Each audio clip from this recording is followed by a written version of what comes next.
Good morning everyone. Myself Madhusunda Biswar, your Civil Engineering Department faculty. Today we will read about the subject water supply. Okay. And we will read about the chapter 1, that is Introduction to Water Supply, Quantity and Quality of the Water. Okay. So we will read about these are the outlines we will be reading about, or these are the articles we will be reading about, that is necessity of the treated water supply, per capita demand, variation in demand and factors affecting demand, methods of forecasting populations, impurities in water and analysis of water, and water quality standard. Okay. So in your mind it may you know all about water, how water is precious for us and how water is important for our life. Okay.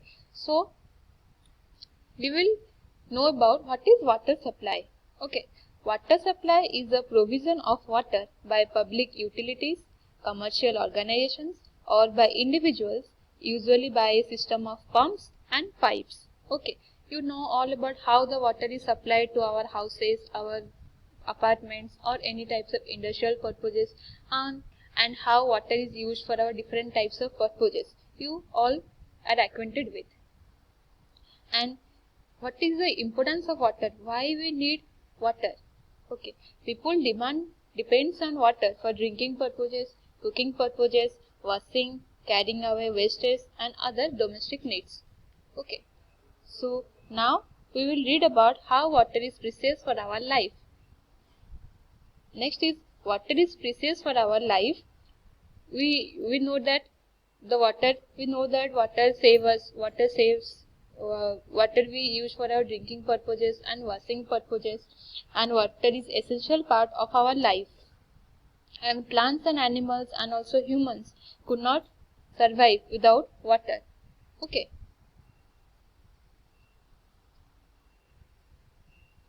so we will first read about how you will be knowing about how the water will be supplied and from where the water will be supplied, either from various sources. There are two surfaces. We will read in the previous next slides. We will be reading about that. Okay, first is introduction to water supply. As we know, for any living being, water, air, food, shelter are the primary needs, for which water are the greatest importance. Okay, everywhere we use water for various purposes. Some of are like few for drinking and cooking, bathing and washing, watering of lawns and gardening, for heating and air conditioning systems, for growing of crops, for firefighting. Street also we use the water for street washing, and for recreation in swimming pools, fountains. Okay, without water we cannot survive, as we know, and in ancient times or in previous years we know human require water for drinking purposes, bathing purposes and for cooking purposes. Okay, but nowadays with the advancement of civilization, the utility of water has been increased, and now such a stage has come. Without well organized public water supply scheme, it is impossible to run the present civic life and develop the towns.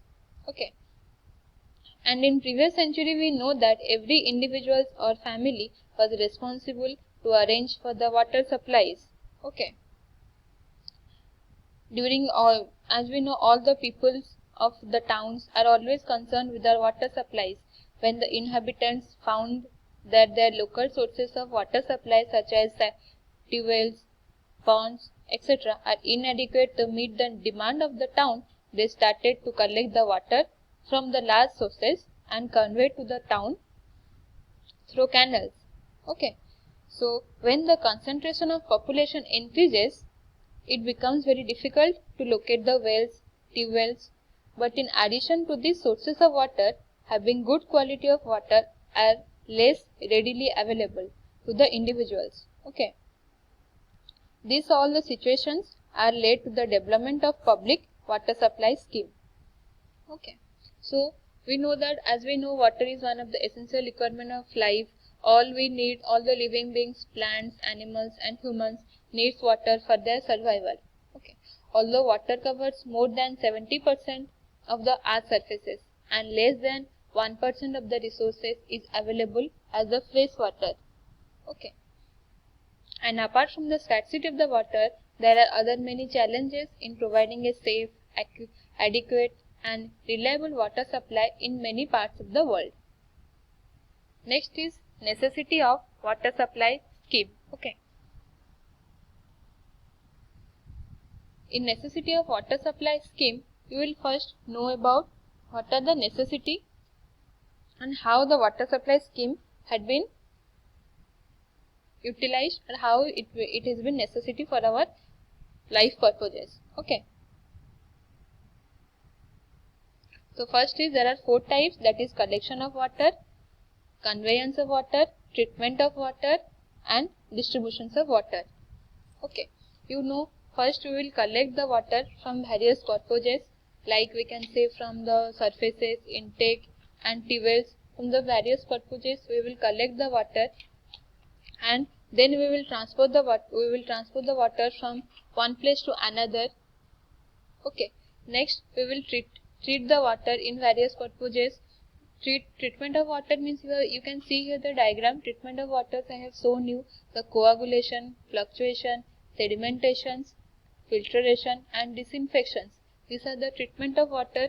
We will reading about how the water is treated. If we bring from the wells and wells, then how the water will be treated, we will know about this. Okay. So first we can say in the treatment of water, first is coagulation and fluctuations. Okay, coagulation and fluctuation is the first step in the water treatment process. As we know, you are seeing in the diagram here, the coagulation and fluctuation is the first step in the water treatment processes, and the chemicals used in these chemicals with positive charge are added to the water. Okay. Next there is sedimentations. You can see here the sedimentations. Sedimentation I have shown you in here the diagram. The fluctuation settles to the bottom of the water supply due to its weight. The setting process is called as sedimentation. As we know, after the coagulation and fluctuation are the first step and the chemicals with positive charge are added to the water, that fluctuation settles at the bottom of the water supply. Okay. After that, this setting process is known as sedimentations. Okay. Next is we can say after sedimentations, next is filtration. Okay. Once the fluctuations has been settled to the bottom of the water supply, the clear water on the top will pass through filters of various compositions and pore sizes in order to remove the dissolved particles such as dust, bacteria and viruses or any other types of dust particles. Okay. So it means what? In filtration, once the fluctuation has been settled or once the coagulation fluctuation has been settled at the bottom of the water supply, this process we know that is sedimentations, and after that the clear water we can see on the sedimentations here, the clear water on the top will pass through the filters. Okay. The clear water will pass through the filters of various compositions and pore sizes in order to remove the pore sizes will remove from the dissolved particles such as we can say dust, bacteria. From there the pore sizes will be the dissolved particles will be removed. Okay. Next is disinfections.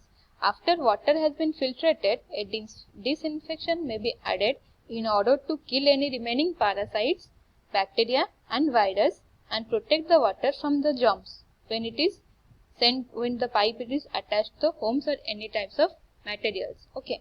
After the filtration is done, the water has been filtrated, a disinfectant may be added in order to kill any remaining parasites or any bacteria or any viruses to protect the water from any germs when it goes to our homes. Okay. Last is distributions of water. Distributions of water means after it has been filtrated or distributed, we will distribute the water to our homes or any type or villages or any suppliers to the water. Okay. So next we will discuss about what are the uses of water supply. Thank you.